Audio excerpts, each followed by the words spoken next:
सन का image, real image आप screen पे देख चुके हैं। तो अब ये यहाँ पे हमारे पास ऑब्जेक्ट है कैंडल, और इस कैंडल का जो रियल इमेज है वो आप स्क्रीन के ऊपर देख रहे हैं। साथ में आपने नोटिस करना है चिल्ड्रन कि जो फ्लेम है उसकी पोजीशन इन्वर्टेड है, वो डाउनवर्ड डायरेक्शन में आपको दिख रही है। अब कुछ चेंजेस आपको देखने को मिलेंगे। जैसे जैसे मैं ऑब्जेक्ट को इस मिरर के क्लोज ला रही हूँ तो इस फ्लेम की साइज में चेंजेस आ रहे हैं। देखिए चेंज दिख रहा है आपको। मैं और क्लोज लेके आ रही हूँ, यानी जैसे जैसे हम ऑब्जेक्ट को मिरर के क्लोज लाएंगे तो इस फ्लेम का साइज लार्ज होता जाएगा। ये देखिए बड़ी होती जा रही है। यस, और जब आपका ऑब्जेक्ट और क्लोज आ जाएगा, यानी इस मिरर के प्रिंसिपल फोकस पे आ जाएगा, तो इसका इमेज ये देखिए धीरे धीरे और बड़ा हो गया, और उसके बाद ये ब्लर करना शुरू हो गया है। अब जब हम किसी ऑब्जेक्ट को मिरर के पोल एंड उसके प्रिंसिपल फोकस के बीच में प्लेस कर देते हैं तो उसका इमेज आपको मिरर के अंदर इरेक्ट दिखाई देगा, और वो भी बहुत बड़ी साइज का। ये है मेरे पास कन्वेक्स मिरर, जहां पे इस कैंडल इरेक्ट इमेज दिखाई दे रहा है, वो भी स्मॉल।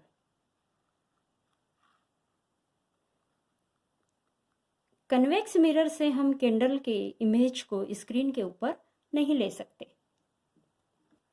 स्क्रीन के ऊपर कैंडल की ब्यूटीफुल इमेज देखने के बाद हम जानेंगे कि कौन सी पोजीशन के ऊपर ये इमेज छोटी बनती है, तो किस पोजीशन पे ये बड़ी, और कहाँ पे आके ये बिल्कुल इरेक्ट हो जाती है।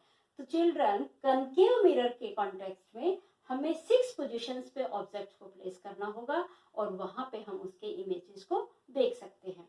फर्स्ट पोजीशन है when object is at infinity, जो कि आपने प्रीवियस वीडियो में सन का इमेज देखा था। तो उसमें क्या होता है कि इंफिनिटी से जो रे ऑफ लाइट आती हैं, they are always consider as parallel to the principal axis.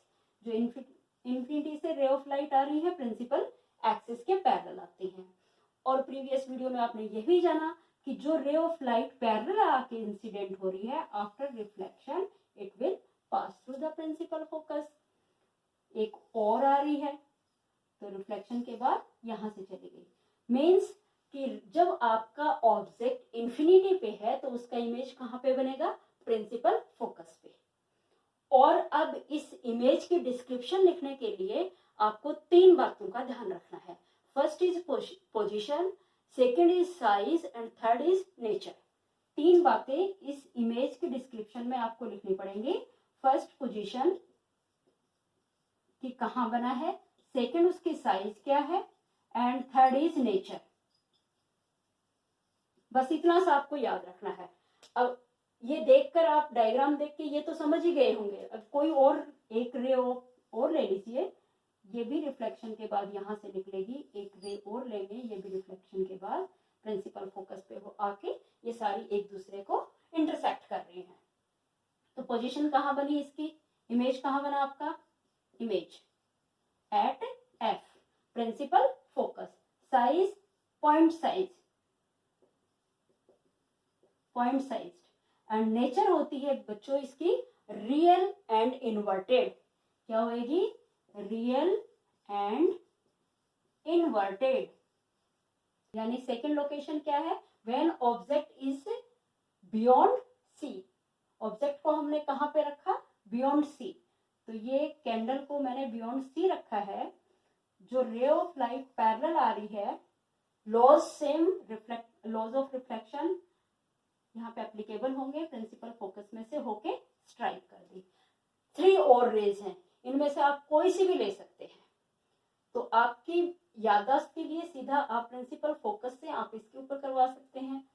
ये देखिए, प्रिंसिपल फोकस से अगर पास होके इंसिडेंट हो रही है, then after reflection it become parallel to the principal axis, and a point where the both reflected rays intersect each other, image is formed.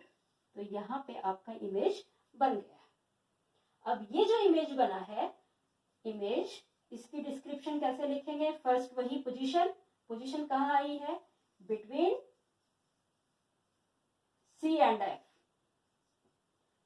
Second, size क्या हो गई है? ऑब्जेक्ट के कंपैरिजन में स्मॉल साइज, स्मॉल। अब यहाँ पे हम पॉइंट साइज नहीं बोलेंगे। थर्ड है nature. So children, nature is real and inverted.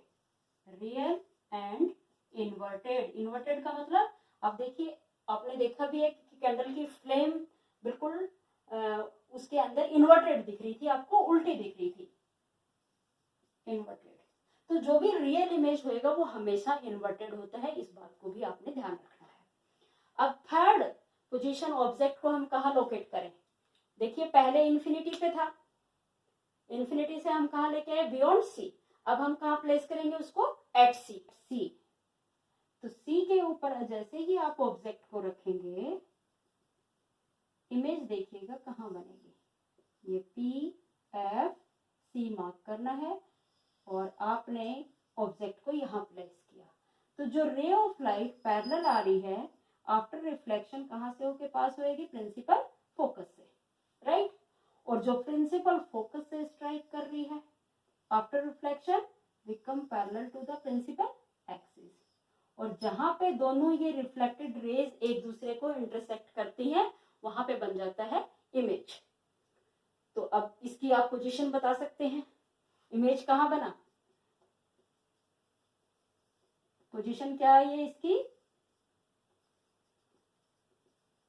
Eight C. Size, अब देखिए, जो साइज आपका ऑब्जेक्ट का है सेम साइज इमेज का बन रहा है, तो सेम साइज का हो गया, सेम। एंड नेचर क्या हो जाएगी? नेचर इनमें सब में रियल एंड इन्वर्टेड आएगा, real and inverted, right, between C and F। अब C और F के बीच में अगर आप ऑब्जेक्ट को प्लेस कर रहे हैं,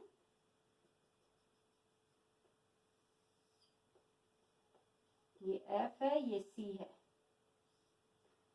एंड आपने ऑब्जेक्ट को प्लेस किया है यहाँ पे। तो जो ray of light principal axis के पैरेलल आ रही है, आफ्टर रिफ्लेक्शन ये कहाँ से होके निकल जाएगी? प्रिंसिपल फोकस से, राइट। और जो प्रिंसिपल फोकस से इंसिडेंट हो रही है, ये देखिए, after reflection it become parallel to the principal axis. ये प्रिंसिपल एक्सिस के पैरेलल चली गई है। और जहां पे ये दोनों रे ऑफ लाइट इंटरसेक्ट हो रही है, रिफ्लेक्टेड रे, वहां पे बना आपका इमेज। तो पोजीशन क्या आ गई इमेज की चिल्ड्रन? इमेज कहाँ बना? पोजीशन कहाँ पे? बियॉन्ड सी, बियॉन्ड सी।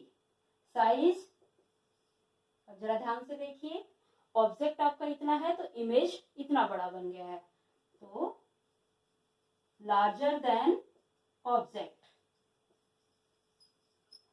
राइट। नेचर सेम वही आएगी, रियल एंड इन्वर्टेड। तो ये 4 डिफरेंट प्लेसेस पे आपने ऑब्जेक्ट को रखा और इमेज फॉर्मेशन देखी। अब जो 5th है वो देखिए, ऑब्जेक्ट को कहाँ रखेंगे? अब यहाँ पे पहले इन्फिनिटी पे था, फिर बियॉन्ड सी पे रखा, अब आपने सी और एफ पे रख दिया, तो नेक्स्ट लोकेशन क्या हो जाएगी इसकी? दैट इज एट एफ पे आप ऑब्जेक्ट को रखेंगे। देखिए, ये एफ पे रखा एंड ये सी है। जो रे ऑफ लाइट पैरेलल आ रही थी, कहाँ से होके चली गई? प्रिंसिपल फोकस में से होके निकल गई। अब प्रिंसिपल फोकस में से तो पास होएगी नहीं, तो अब यहाँ पे हमें किसकी जरूरत पड़ेगी? सेंटर ऑफ कर्वेचर की। जो ray of light centre of curvature से होके पास हो रही है, आफ्टर रिफ्लेक्शन वापिस चली गई। या तीसरी और भी ले सकते हो, जो पोल के ऊपर इंसिडेंट हो रही है, ये देखो, तो ये भी क्या होएगी? जितने डिग्री एंगल पे इंसिडेंट हो रही है, वापस उतने ही डिग्री एंगल पे रिफ्लेक्ट हो रही है। तो ना तो ये एक दूसरे को कहीं मिलती हुई दिख रही है, ना ही ये दोनों मिलती हुई दिख रही है। तो इमेज कहाँ बनेगा children? At infinity. When object is placed between F and P. Pole और फोकस के बीच में, प्रिंसिपल फोकस के बीच में अगर हम ऑब्जेक्ट को प्लेस करते हैं तो आपका इमेज कहां दिखाई देगा? देखिए,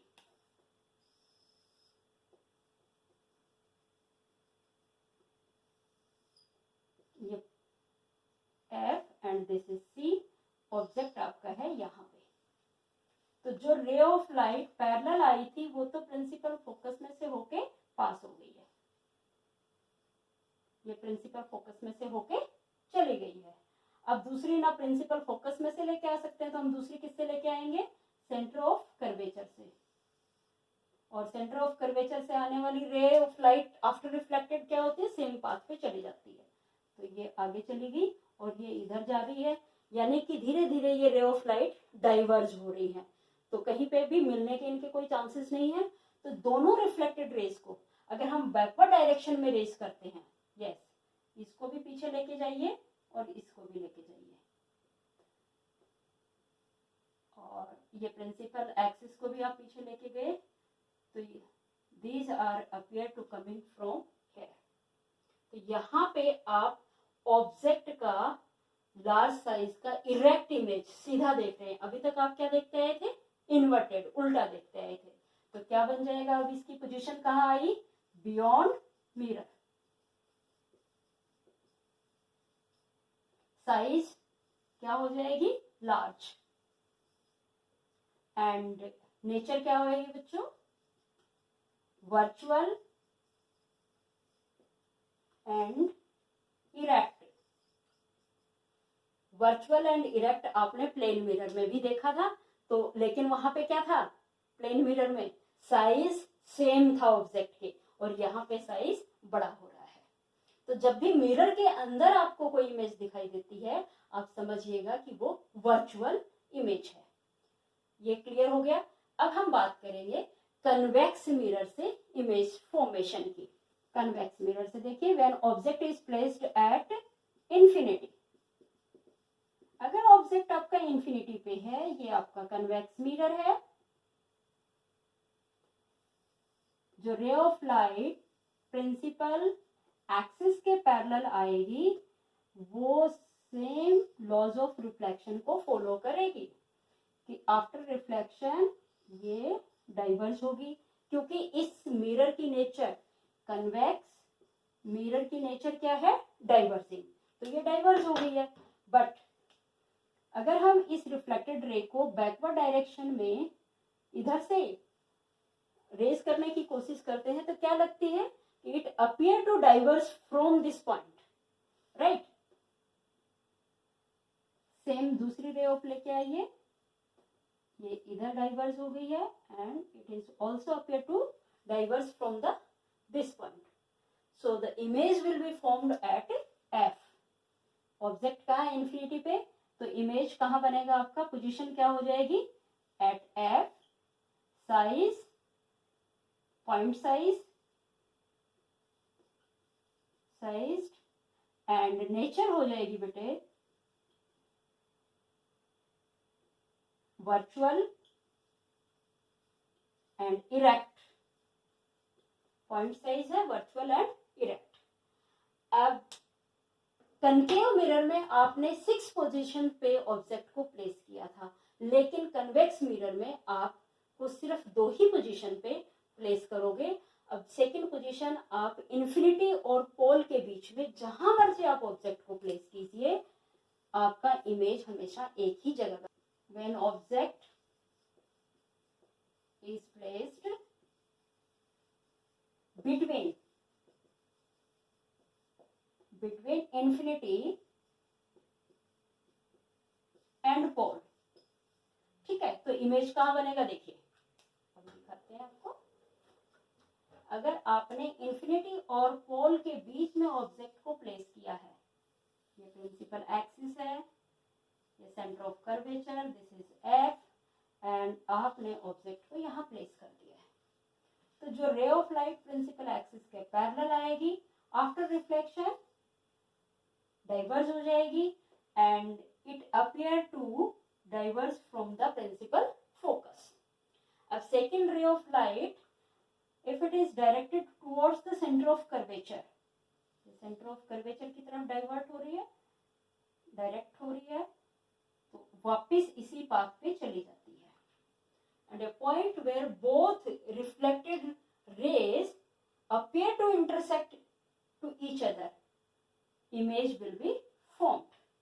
जहां पे ये दोनों रिफ्लेक्टेड रेज अपीयर हो रही है एक दूसरे को इंटरसेक्ट करती, वहां पे आपका इमेज बन रहा है. सो द पोजीशन क्या आ जाएगी, बिटवीन